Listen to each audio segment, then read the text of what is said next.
이사야서 17장에서 20장까지 말씀입니다. 이사야서는 1장에서 12장은 남유다의 심판을 경고하는 말씀이고 13장에서 23장까지는 남유다 주변에 있는 열강들의 심판을 경고하시는 말씀입니다. 그래서 13장은 바벨론의 심판을, 14장은 아수르와 블레셋의 심판을, 그리고 15장에서 16장은 모압의 심판을 경고하는 말씀입니다. 이제 오늘 본 17장은 아람과 북이스라엘의 심판, 그리고 또한 그 아수르의 심판까지 한 번 더 경고하는 그런 말씀입니다. 아람이라고 한다면은 지금의 시리아를 가리킵니다. 이러한 이사야를 통한 하나님의 그 경고대로, 그 예언대로 이제 실제적으로 아람은 주전 731년에 멸망됐고 북이스라엘은 주전 722년에 멸망됐습니다. 그리고 그 아수르도 나중에 바벨론에 의해서 멸망이 되지요. 그래서 이런 말씀을 통해서 깨닫게 되는 것은 이 주변의 열강들이 왜 심판을 받는가? 그것은 하나님의 백성인 남유다를 괴롭혔기 때문에 그렇습니다. 아람과 북이스라엘은 아주 자주 연합해서 남유다를 공격하며 괴롭혔고 아수르도 남유다를 상당히 괴롭혔습니다. 나중에는 예루살렘까지 위협하게 되죠. 하나님께서는 하나님의 자녀들을 괴롭히는 세력을 결국 심판하신다는 것, 징계하신다는 것을 우리가 깨닫습니다. 27장에서 한 가지 특이한 점은 여러 열강, 남유다 주변의 여러 열강 중에서 유독 북이스라엘만 남은 자를 두신다는 점이죠. 북이스라엘 역시 하나님이 택한 백성이기 때문에 그렇습니다. 물론 그 남은 자들은 하나님을 끝까지 경외했던 사람들입니다. 여튼 하나님께서는 하나님의 백성을 반드시 구원하신다, 징계하시지만 결코 버리지 아니하시고 다시 돌아오기를 기다리시고 돌아온다면 어떤 상황에서도 하나님께서는 용서해 주시고 품어 주십니다. 그래서 하나님은 심판 중에도 결국 남은 자를 구원하시는 분이시다는 것을 우리가 깨닫게 됩니다. 그래서 이사야 17장 6절에 보면 이런 말씀이 있죠. 그러나 그 안에 죽을 것이 남으리니 감람나무를 흔들 때에 가장 높은 가지 꼭대기에 과일 2-3개가 나무 같겠고 무성한 나무의 가장 먼 가지에 4-5개가 나무 같으리라.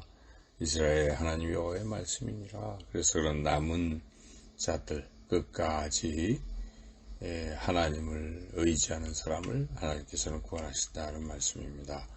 이제 이사야서 18장은 이 구스에 대한 경고의 말씀인데 이 구스가 남유다와 협상을 하러 옵니다. 구스라면 지금의 이디오피아를 가리키는데 선지자 이사야는 그 구스를 내쫓아버리죠. 협상을 하러 온 구스를 내쫓아버리고 구스를 하나님께서 징계하실 것이다 라고 예언합니다.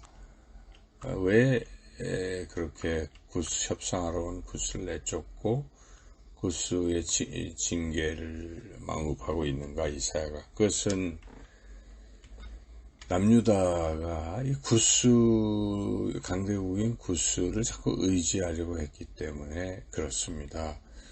의지해야 할 분은 오직 하나님 분이십니다.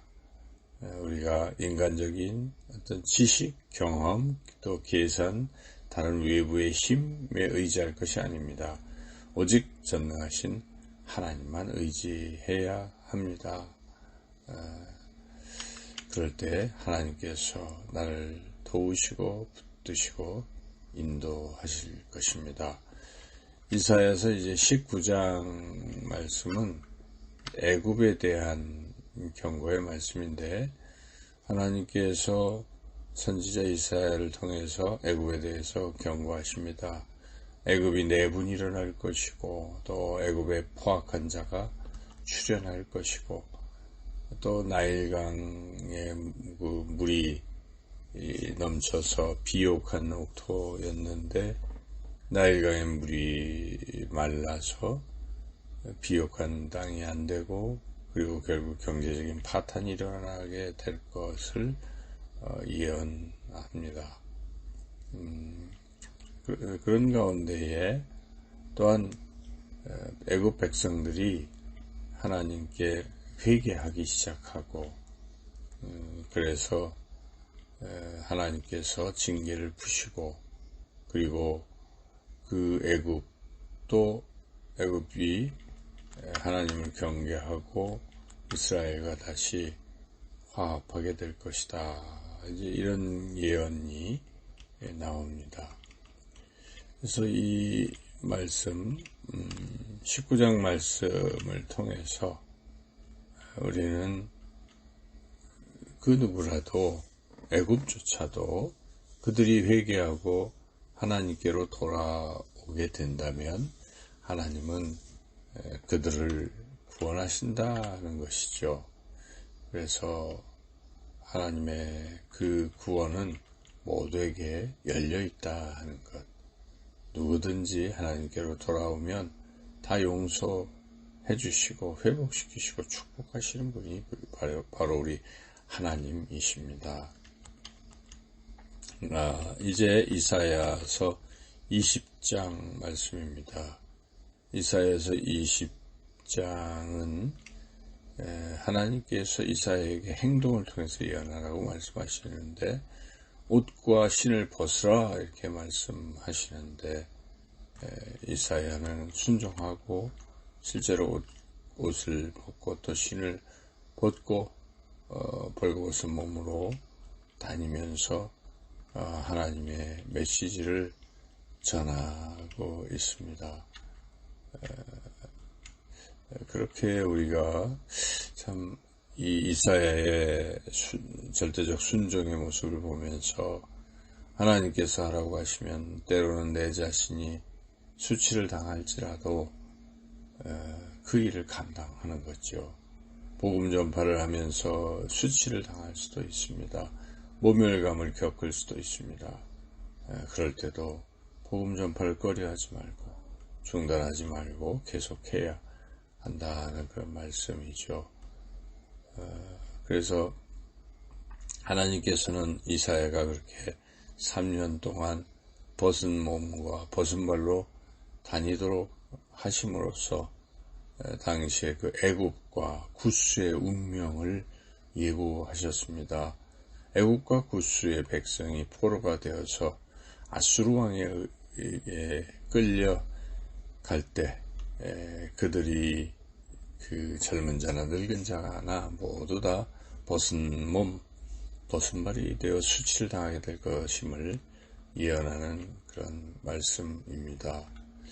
이 말씀을 이렇게 하는 이 경고하시는 그 이유는 그 당시에 그런 애굽이나 구스를 의지했던 남유다 백성에 대한 경고의 말씀이라 하겠습니다. 그렇게 그들이 의지했던 애굽과 구스의 운명이 그렇게 될진데 더 이상 헛된 것을 의지하지 말고 하나님을 의지하라 는 그런 말씀이죠. 그래서 우리가 정말 의지해야 할 분은 오직 하나님 한 분뿐이심을 늘 명심해야 합니다. 그리고 벗은 몸, 벗은 발로 다녔던 이사야를 생각하며 하나님께서 명령하실 때는 그 복음 전파를 위해서 어떠한 수치도 묵묵히 감당하며 또 나아갈 수 있는 저와 여러분 모두가 되시기를 주님의 이름으로 축원합니다.